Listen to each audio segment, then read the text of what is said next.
Make it up certainly puts today's footballing shenanigans in shade, and what we're meaning is obviously what's happened with Michael O'Neill in Scotland, but more on that later. Yeah, well, we're joined now by Margot McQuaig, who wrote and produced this documentary, and Simon Weir, who's a fan of Third Lanark and whose great-grandfather played for the team at the turn of the 20th century. Lovely to see you both. Thank you for joining us. Thanks for having us. Now, Margot, possibly an obvious question, but what was it attracted you to the story of Third Lanark?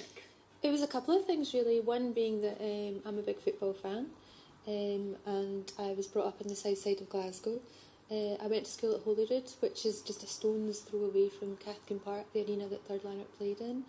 And we used to get sent over there for PE. After the club had disappeared and the grandstand was removed, the council built a kind of cross-country course. Oh, yeah. So we used to get sent over there to run around it, and, you know, a bit of a melancholic teenager, I thought, this is not for me. So I was just really sit there and kind of try and picture what had gone before, because Mum and Dad used to tell us the stories about this infamous Third Lanark. You know, they were gone before I was even born. Yeah.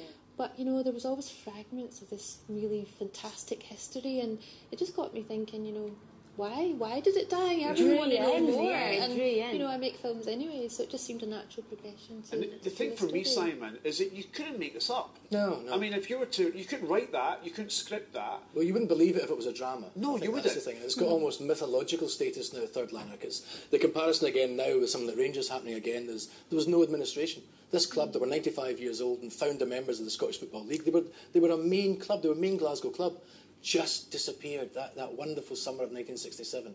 When every team was doing well, Kilmarnock, Dundee United, Rangers, all the European semi-finals and finals, Celtic win, Scotland beat England, the world champions, and yet quietly, the doors are shut, and this famous old institution folds. Yeah. So it's got a myth to it, doesn't it? So have you always known about it then, with your great-grandfather being a player, as well as it being quite something that's been spoken about in your family? Not really, because it was my dad's side, and he's not interested at all in his family history. Okay. So, but I was. But I talked to my 85-year-old great-aunt Betty, and she said, my father played for Third Lanark.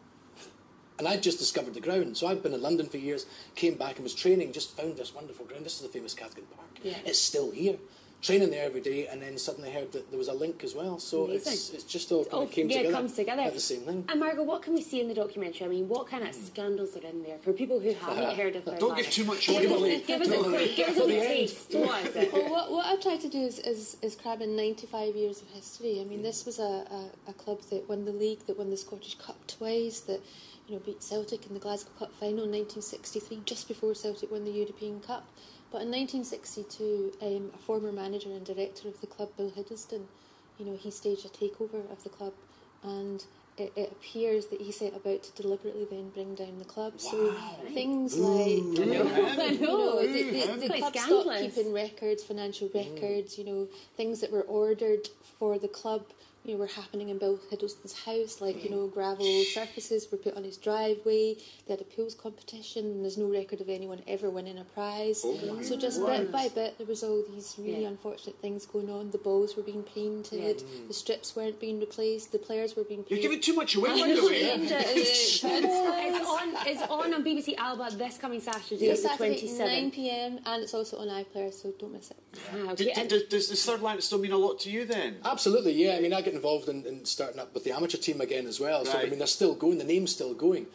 But I think this, if you love football and you love Scottish football and you want to hear about the history of, my obsession is with the origins of football in Scotland. Third Lanarkshire club, and this is the definitive documentary on it. This is what everyone's been waiting for years. So watch it, you'll love it. Thank you so much. I can actually almost feel your passion. It is, honestly, it's electric, but it's really sad. So there you go. Okay, thank you so much. We look forward to it this weekend. Now.